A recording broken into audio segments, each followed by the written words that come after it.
Hello friends and welcome to our channel Sneak Peek with Isha and Deepak. Today's video is going to feature a quick glimpse of our Labor Day weekend which was spent at the one and only Niagara Falls. We chose this Labor Day weekend because it was the last long weekend of summer 2020 in Canada and we were hoping to see very less crowd. But to our surprise it was fully packed in spite of COVID-19.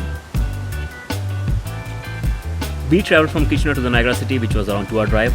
There are several transportation options available to get to the Niagara City. We chose a little luxury this time and booked ourselves a limousine to get to Niagara. It was around a 2-hour drive. We researched a lot and booked the limo through one of the most highly rated companies named Brentwood Livery. Just to be clear, this video is not sponsored by them and we are just giving you a recommendation based on their impeccable service. Their chauffeur was highly professional and made sure that we were comfortable along the way. It was a little expensive, but we wanted to pamper ourselves. We paid around $431 Canadian, which was a bit pricey, but since it was stretch limo, that was their basic price. Since we were there for 2 nights, we decided to get a taste of both budget as well as luxury. We chose a 3-bedroom Airbnb for our first night. We were a bunch of 6 friends, so it was pretty economical. The total price of the Airbnb was around $510 Canadian, and the Airbnb was just 10 minutes away from the falls and easily accessible from grocery stores and LCBO. We had a great time. We grilled delicious food, danced our hearts out, enjoyed the chit chats, laughed so hard and enjoyed the beautiful Canadian sunset with friends. If you are interested, you can find the link of our Airbnb down below. And again, this is not a promotion, just a recommendation. So for the second night, we chose a little luxury and stayed at the Embassy Suites Niagara Falls. It is a Hilton property and has beautiful rooms overlooking the Niagara Falls. We went a little overboard and booked the presidential suite, which had the best panoramic view of the falls. We also had a massage chair in the room, where I spent most of my time. It costed us a fortune, but the view was worth it. We paid around $870 Canadian and this price was inclusive of 2 helicopter tickets and 2 continental breakfasts. Now coming back to the Niagara Falls, there are plenty of tourist attractions, from playing mini golf to taking a ride in the Sky Wheel, or from visiting the Wax Museum to having fun at Ripley's Believe It or Not. We can also take a stroll around the Clifton Hill and find a lot of amusing attractions. It's completely family friendly and has things to do for all ages. There are a lot of activities to be done around the Niagara Falls.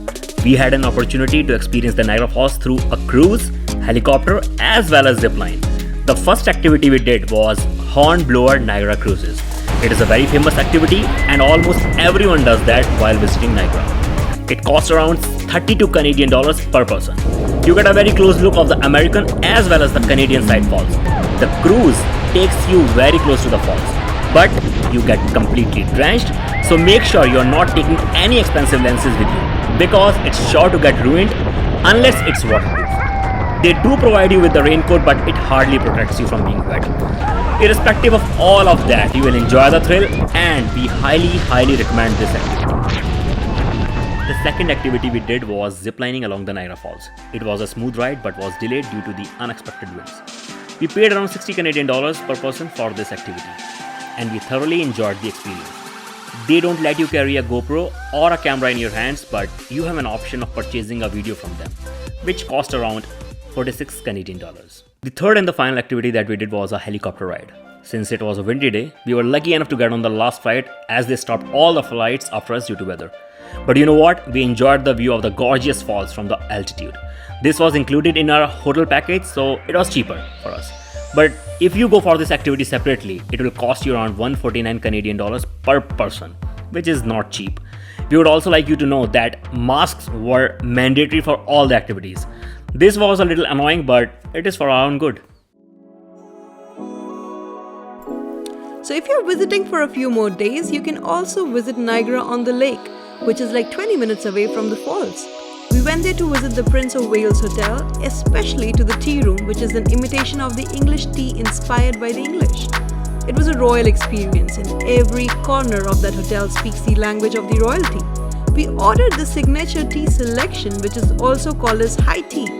The price was $38 Canadian per person and it included a selection of sandwiches, scones, macaroons, desserts and of course tea.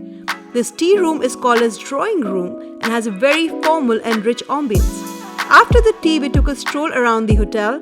We also saw people enjoying the royal horseback carriage rides. Now about our favorite topic, Food. There are plenty of restaurants, bars and distilleries at the Clifton Hill. We tried the Niagara distillery and it was pretty good. We did try the Niagara ice cream and it was delicious. We were also able to find an excellent Indian restaurant named Chef of India. The food was authentic and we highly recommend that restaurant. One of the nights we also went for a romantic dinner at a restaurant which was overlooking the falls. The name of the restaurant was The Keg and it was on the 9th floor of the Embassy Suites. We believe that we have given you enough information to plan your next getaway to the Niagara Falls. If this video was helpful in any way, make sure to like this video and subscribe to our channel.